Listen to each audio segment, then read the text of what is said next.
안녕하세요. 원더입니다. 오늘은 제가 소싱하는 방법을 여러분들께 알려드리려고 해요. 먼저 소싱이란 내 마켓에서 팔 물건을 찾는 것을 말하는데요. 엄청난 비법을 찾아서 여기까지 오신 분들께 죄송하다는 말씀 먼저 드릴게요. 왜냐하면 오늘 제가 소개해드릴 내용은 엄청난 비법이나 특별한 방법은 없거든요. 아니, 뭐야? 그럼 낚시야? 라고 생각하실 분들도 계실 텐데요. 아닙니다. 제가 1년간 했던 소싱법은 특별한 비법이 없다는 게 사실이거든요.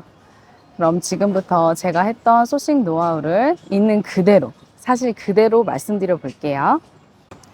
제가 처음 구매 대행을 시작했을 때 빠르게 성장하고 싶은 조급한 마음에 대박 소싱법, 억대 매출 소싱법 등 큰 매출을 냈다는 고수들의 소싱 방법에 귀를 쫑긋 세우고 있었어요.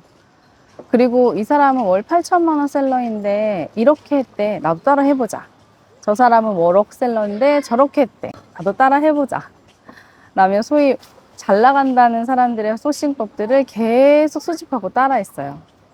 그러면 제 매출이 어떻게 됐을까요? 매출 높은 사람들과 같은 방식으로 하면 제 매출도 당연히 높아지는 게 정상 아닌가요? 그런데 제 매출은 그 전과 별반 차이가 없었습니다. 이상하죠? 이 사람은 됐는데 왜 나는 이 방식이 안 먹히는 거지? 이 사람들이 말하는 게 진짜 찐 정보라고 한다면 같은 방식으로 해도 그 사람과 내가 어떤 점이 달라서 매출이 다른 걸까? 라는 생각을 하다가 지금까지 제가 뭘 했다고 했죠? 잘 나간다는 여러 다양한 셀러들의 비법을 계속 수집했죠. 그렇다면 그 대박셀러들이 공통적으로 말했던 포인트, 그게 뭐였지를 찾기 시작했습니다. 먼저 그들과 나의 다른 점은 저는 이제 막 시작하는 초보셀러고 대박셀러들은 1, 2년 정도의 경력이 있는 사람들이었어요. 자, 그럼 여기서 한 가지 예를 들어 볼게요. 제가 반에서 빵점을 맡고 있는 학생이에요. 당연히 꼴찌겠죠? 그런데 나 이제 이렇게 살면 안 되겠다. 공부 좀 해야겠다라는 생각이 들어서 학원에 등록을 하러 갑니다. 자, 그러면 저에게 필요한 반은 지금 어떤 반일까요? A. 만점을 목표로 하는 서울대 입시 특별반. B. 과목별 기본 공식을 짚어주는 기본 개념반. 저 지금 빵점 맞고 있죠?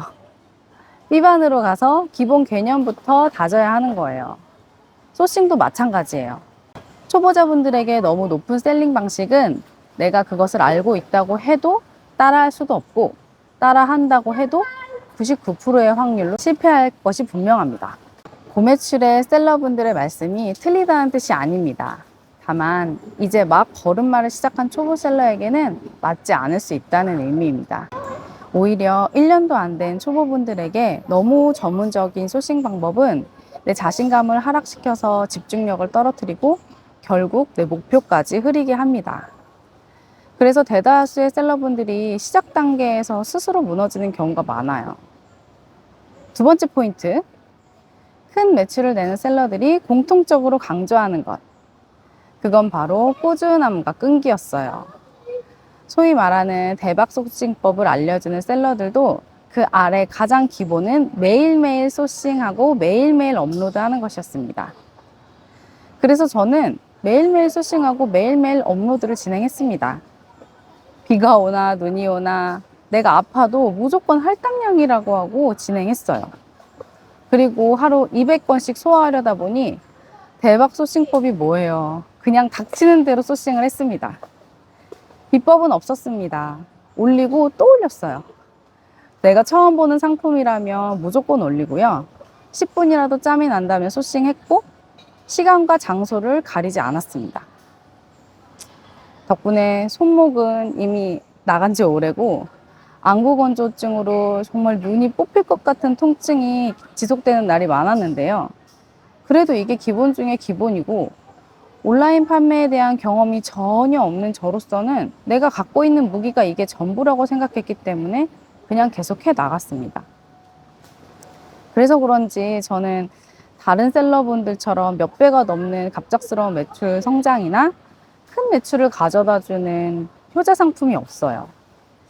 하지만 신기하게도 매출은 10%, 20% 꾸준히 상승했고, 제가 임의로 상품의 개수를 제한한 그 달 빼고는 1년 넘게 매달 지속적으로 꾸준히 성장을 하고 있습니다.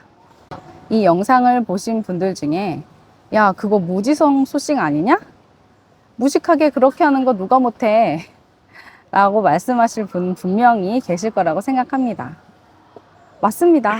이 방법, 무식한 방법 맞습니다. 하지만 한번 생각해 보세요. 특별한 소싱 방법으로 성공하신 분들이 과연 전체 사업자 중에 몇 분이나 계실까요? 제 생각엔 그런 분들은 이 구매 대행이 아니라 다른 사업을 하셔도 충분히 성공하실 분들입니다. 그분들의 특별한 재능과 특별한 능력을 여러분도 똑같이 가지고 계신가요?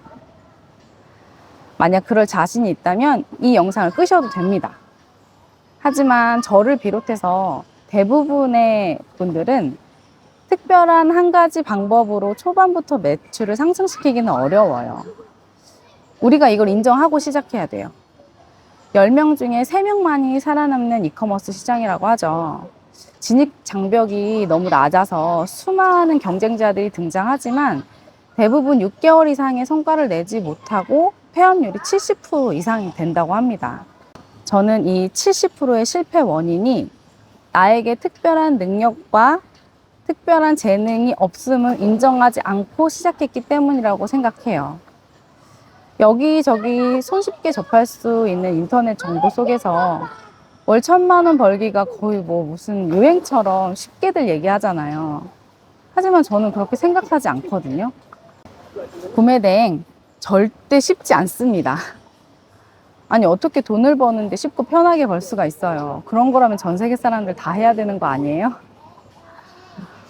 구매 대행을 시작하시려는 분들은 먼저 자기 확신을 갖되 손쉽게 돈 벌려는 욕심을 버리고 시작하셔야 합니다.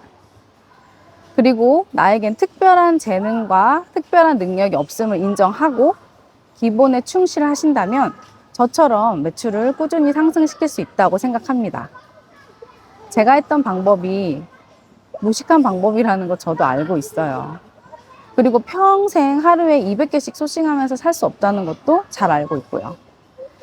하지만 신기하게도 몇백 개씩 꾸준히 소싱을 하다 보니 이제는 나름대로 상품을 보는 눈이 생겼습니다. 반품될 확률이 높은 상품도 보였고, 카테고리별로 잘 팔리는 상품도 보이고, 주의해야 될 상품을 가리는 법도 자연스럽게 알게 됐어요. 이게 바로 경험이 주는 장점 맞겠죠? 이런 경험치가 쌓이기 전까지 초보 셀러분들에게 필요한 소싱법은 대박 셀러의 소싱법이나 기적의 소싱법이 아니라 이 사업을 지속할 수 있는 습관적인 노력형 소싱이 가장 중요한 게 아닐까요? 이복 200개씩 업로드를 하다 보면 어느 순간에 10,000개, 20,000개의 상품은 늘어날 거고 내 매출도 자연스럽게 성장할 겁니다. 시간이 지나면서 자연스럽게 물건을 보는 눈도 생길 거고요. 그 다음에 대단한 셀러분들의 영상을 보시면 새롭게 보이는 것들이 있을 거예요. 오늘은 제가 1년 동안 소싱한 방법에 대해 설명해 드렸는데요. 여러분도 한번 저처럼 매출이 오르는 가장 확실한 방법으로 소싱해 보시는 게 어떨까요?